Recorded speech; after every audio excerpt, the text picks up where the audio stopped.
Want to know what Europe does for you? Welcome to the European Parliamentary Research Service podcast on health and social security policies in the EU.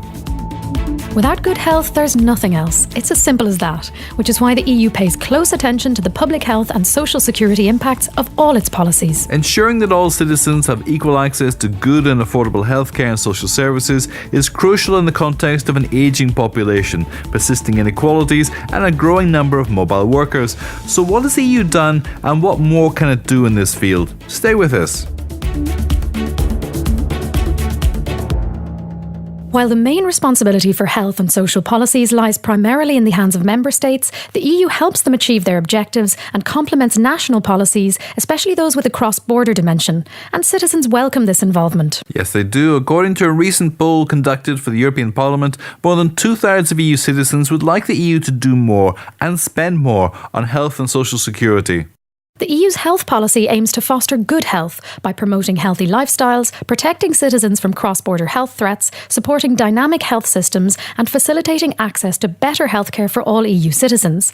Measures to achieve these objectives are mainly implemented through the third health programme, which runs until 2020. EU action on social security issues in the EU is closely related to the implementation of what is known as the European Pillar of Social Rights, as well as labour market developments. The EU helps to promote social cohesion, seeking to foster equality as well as solidarity through adequate, accessible and financially sustainable social protection systems and social inclusion policies.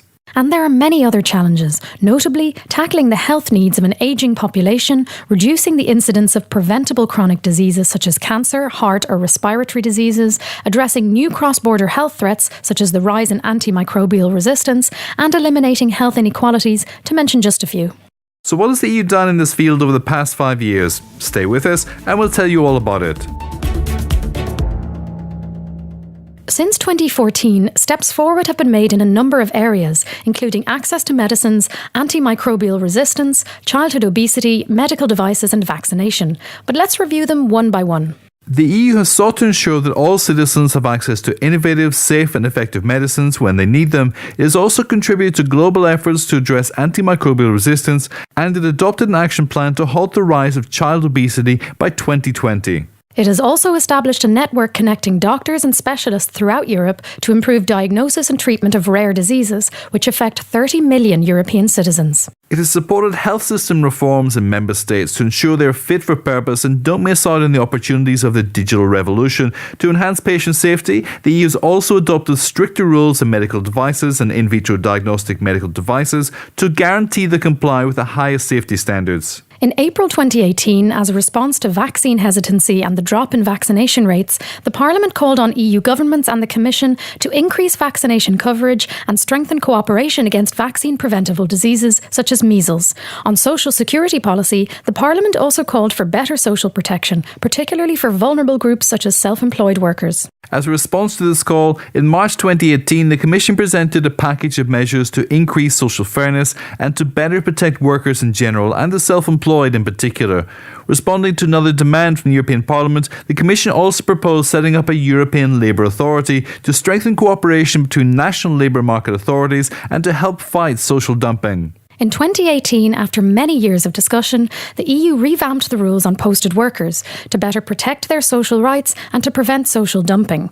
And it is looking at how to improve the coordination of national social security systems to better respond to the needs of mobile citizens in general, be they active in the labour market or not. To help Europeans better balance work and family life, the European Commission proposed a whole package of measures in 2017, including minimum paternity leave, extended parental leave, and more flexible working arrangements for all working parents of children up to 12 years, and carers for dependent relatives. The proposals are now being discussed by the Parliament and the Council, so we'll have to see what comes out of that.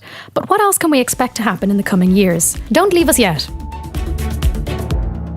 As proposed by the Commission, the next EU budget plans to boost funding to improve workers' employment opportunities and strengthen social cohesion through an enlarged European Social Fund Plus. The fund would also incorporate finance for a health strand with the aim of creating synergies with the other building blocks of the European Pillar of Social Rights, equal opportunities and access to the labour market, fair working conditions and social protection and inclusion.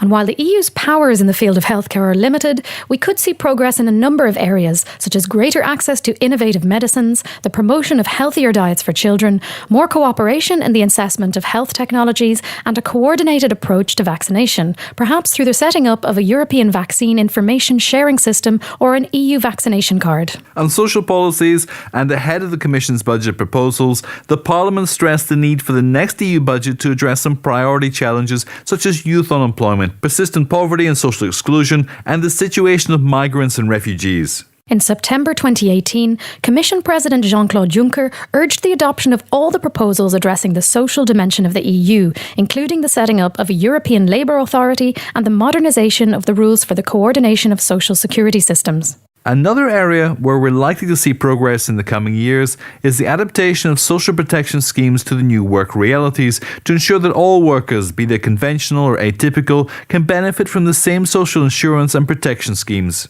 The European Parliament has also asked the Commission to consider introducing something like a European Social Security Card to make it easier to exchange data and to carry out a pilot project for a European early warning system on undeclared work. Apart from this, the Commission is expected to propose other initiatives in support of fair mobility, including European Social Security Number to make social security rights more visible and digitally accessible. Truth is, there's still a lot of work to be done to ensure that European citizens have access to good healthcare and social protection, regardless of where they live, how they live, or what they do in life. And to ensure that our health and social security systems are fit to deal with the challenges of an ageing, increasingly mobile and interconnected continent. You're listening to the European Parliamentary Research Service podcasts.